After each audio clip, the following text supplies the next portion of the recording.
Welcome everybody to the first group chat of the new week. Hope you're fit and well and coping with lockdown, and here to try and take your mind off it today. The lads are back. Wes, Maisie, Ben and Danny. Lads, first of all, how was the weekend? Nice weather-wise, but how was it for you guys? All rolls into one, Stu. I don't even know when the weekend is. Just gone all the way through, to be fair. Apparently it's Easter holidays now for the kids, but it has been for the past 2 weeks, so it's all the same, mate. Ben, what about that suntan? You seem to have been out in the... Yeah, Essex was quite nice yesterday. It was about sort of 20, 21 degrees, so it was, even though you can't go anywhere, it's still nice to be able to sit in your garden and at least enjoy a little bit of sunshine, so... Yeah, my kids, Stu, are there. They keep reminding me that it's Easter holidays, so they think they don't have to do any homework because they should be on holiday. So it was a funny weekend, we should say. The house was a mess anyway. What's under that hat? Hair, but I'll only show you a bit. You know what, Stu? I'll tell you what. I got a couple of grey hairs, mate. I'm so happy with it. Bungle. I've not done my hair. That's how I've got to keep me out on today. Sorry, everyone. How are you, Maisie? All right? All good, Stu. Yeah. Had my Willows over at the weekend. Oh, great. So she tried pranking me. Good Go one. on. This is a good one. Put talcum powder in the hairdryer. Just sit and wait. Brilliant. She tried getting me. Said, Dad, my hairdryer is broke. Get me, love. Yeah. I love it. But, Yeah. brilliant. Well, look, we've got a guest today as well, and a guest who's had a great Manchester United career, almost 400 appearances, and he won literally everything. Multiple FA Cups, multiple Premier Leagues, FA Cup, League Cup, Champions League, Club World Cup. We are delighted that John O'Shea joins us on the show today as well. Shazy, good to see you. How are you? Morning, Stuart. Yeah, all good, thanks. Well, for the strange kind of world we're living in at the moment, but all the family are good and keeping safe, so we're doing okay down here. You're obviously involved with Reading, the coaching staff there, but I suppose you, like everyone else, there's nothing you can do. No, there's nothing we can do at the moment. Thankfully, the weather's been okay, so we've been able to get out into the garden and stuff. So keeping the kids busy and managing them to get a bit of exercise into them so they can use some of that endless energy that they seem to have at the moment. So I think I've seen lots of good videos that parents have been, families have been coming up with to keep them entertained. So we've been trying our best to keep up with that. How are you enjoying the sort of coaching side of things in this sort of early part? Because I saw you were going to be involved with Ireland as well, the 21s. And how are you enjoying the coaching side of things?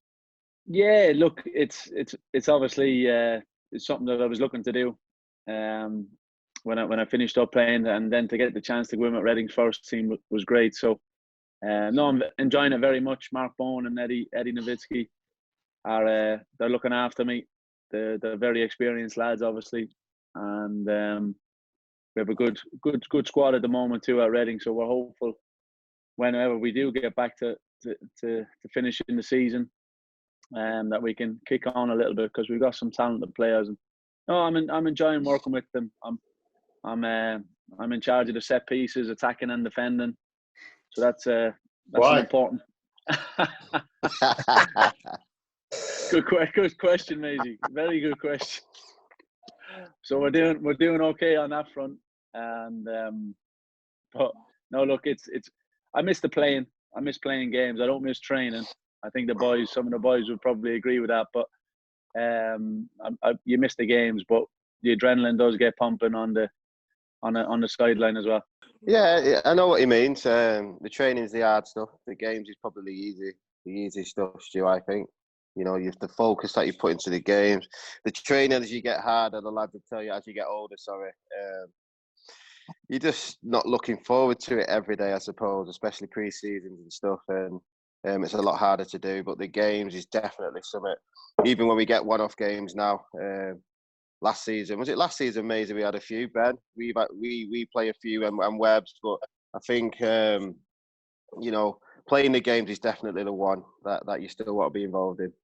Yeah, spot on. Yeah, nothing. I mean, you see it, Stu, when you come on here. You know, 4 or 5 lads we've had on. It's just banter straight away, and that's what it's like in the dressing room. That's what you miss. As Shays was saying there, don't really miss a pre-season. That was a killer for me. But no, your week's all geared to the weekend. And Maisie. Yes. I remember my first pre-season with you. I can't say exact words, but there was something like "slow down, you." I won't tell you what you were saying. Yeah, because you was a whippet. Well, I wasn't. I was just trying to do my pace to get my fitness in. Yeah, and he wouldn't let me, Stu. Basically, you little get back here. Around Littleton Road, it was. It was the old school pre-season where it was like sort of non-stop.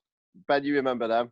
I do very much. Yeah, I do. Yeah, like non-stop, and you just go, when is this going to end? And it just doesn't. So you sort of sit. Whippersnappers, Stu, coming into the old boys. From early, didn't we? Would you? I mean, Wes saying that you know, maybe Maisie wasn't the best. Maybe Maisie wasn't the best in pre-season. Would you go with that? Stacey, you remember them early times when we were doing pre-season, the longer runs? You remember Maisie? Come on. Maisie, how fast could you do that 12-minute run in? Tell you what, 13 minutes I used to do it.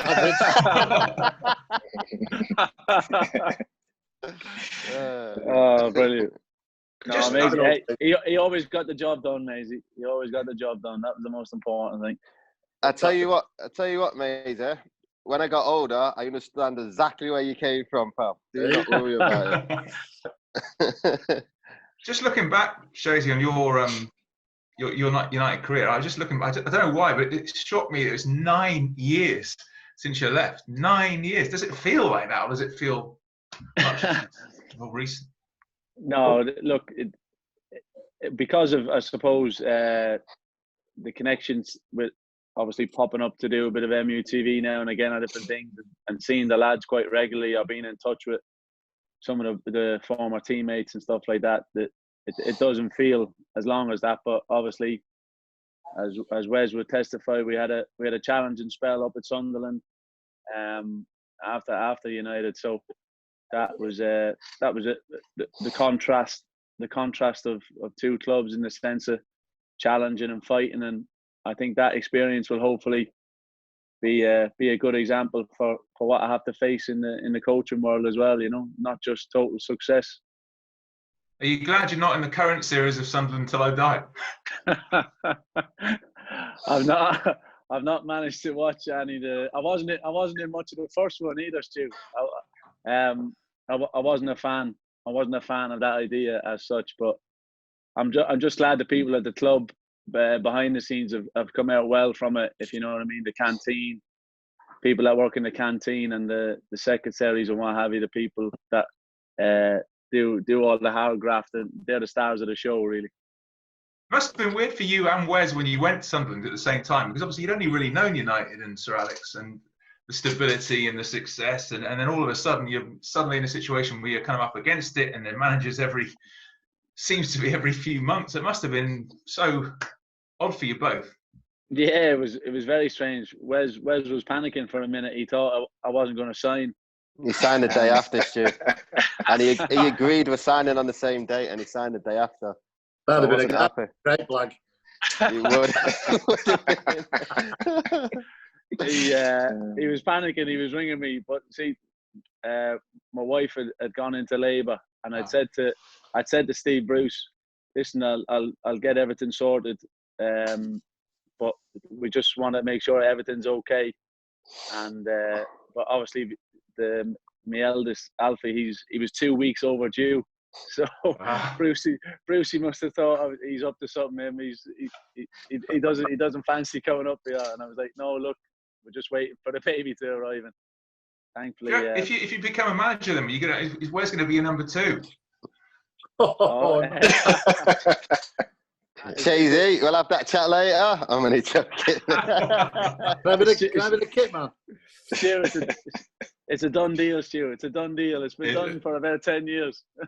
Yeah. Do you reckon you might fancy it one day? I mean, you know, at some point, obviously you're doing coaching at the moment and whatever, at some point in the future.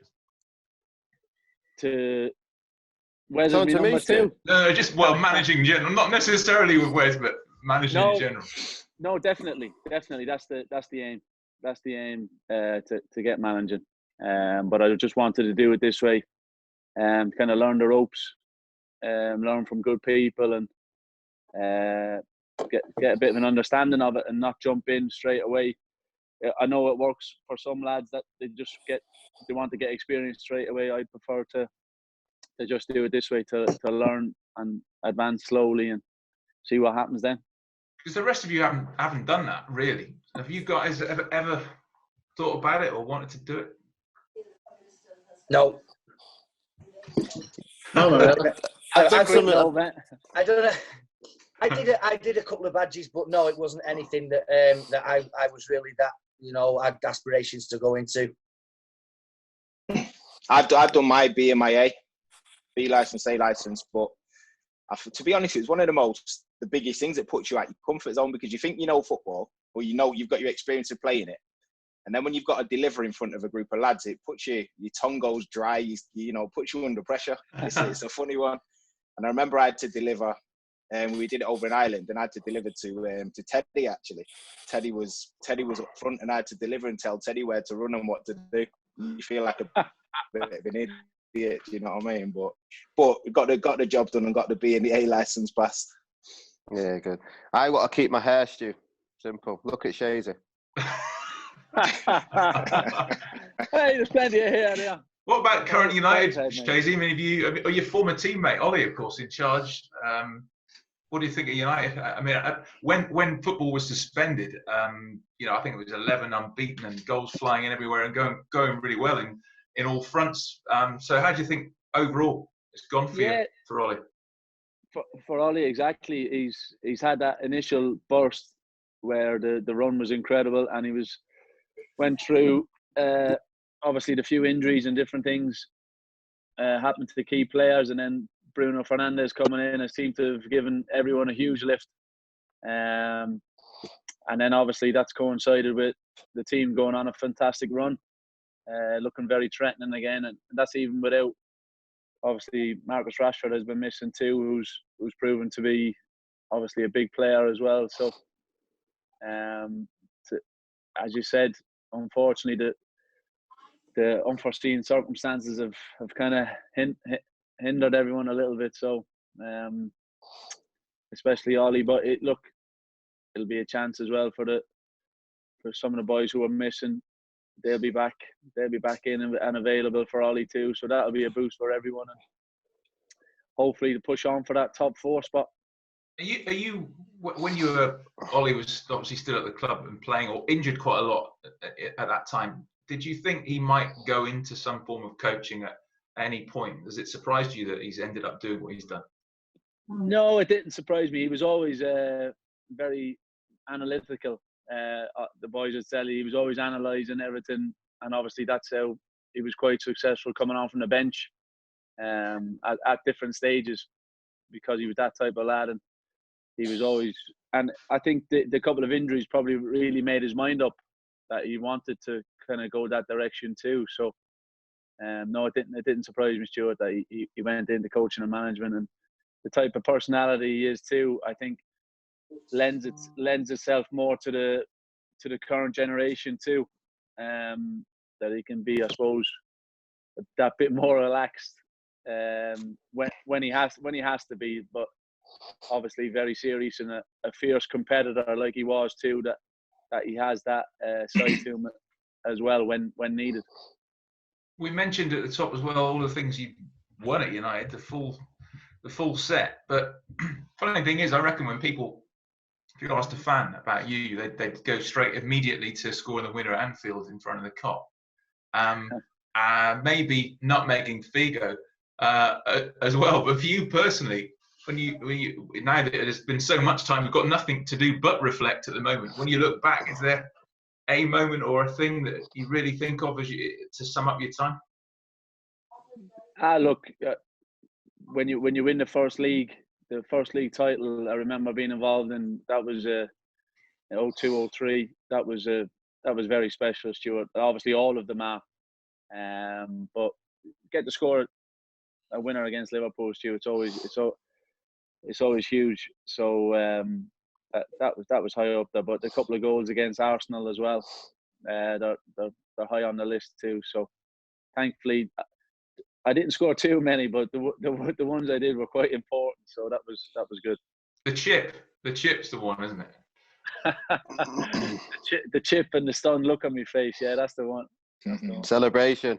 Stunned look in everyone's face. How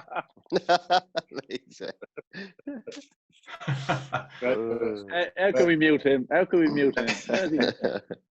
What were these lads like then? When you were playing, what were these lads who were with today like? Brilliant. I remember coming up against Webbs. First of all, I think Webbs, we played against each other, Ireland and England, no? Yeah, I think we did, mate. And that was, and then obviously facing, when I was learning my trade, and then having to face Webbs was fantastic for me, because obviously the speed and strength that he had, and you're thinking he's quite small. How is he that fast and strong? But no, that was a great test for me. Maisie, the experience Maisie gave me was vital for me at a stage in my career where I was probably at a bit of a crossroads, and then to be able to talk to Maisie when he was coming towards the end of his career was crucial for me, really. And as well as the type of lad he was in the dressing room too, to learn how to interact with people. Why is everyone laughing? to create an atmosphere for a dressing room, and for people to get on with each other, and as I said, to create that team atmosphere. And then unfortunately I never got the chance to play with Ben. Didn't miss much, mate, don't worry.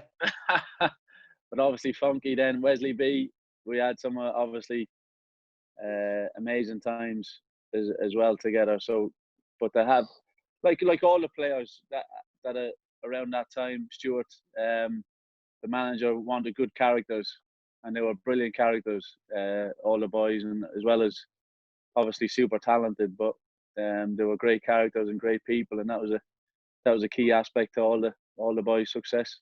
Yeah, great memories. We do like to read out your comments from YouTube after the show goes out. Well, not all of them, but some of them. But they're actually quite kind. Let's just say they're actually quite kind last week. So just a couple we'll get through, guys. I'm really enjoying these MUTV group chats. Keep it going. This one, I hope MUTV keep this going after the lockdown. The chats have been great. I'd love to see Keno on there giving us some laughs. Can you sort that out, Shazy, for us? Shazy. He definitely give you plenty of laughs, because as the boys have testified, he does have quite a dry humour. Yes. And obviously in the dressing room he was a huge character. But I don't know if we get the hang of this Zoom, to be honest. But, we could drop a text in and see. Yeah, I would appreciate it. This one, greetings from Singapore. These group chat videos nearly come out after midnight. It's been really fun to end off the day listening to your opinions on football. So thank you very much for that. And this one as well for you, Ben. This one, I'm putting a tenner on Ben to crack first in isolation. By week 7, he'll be doing this group chat without eyebrows in a dress. Wow. That was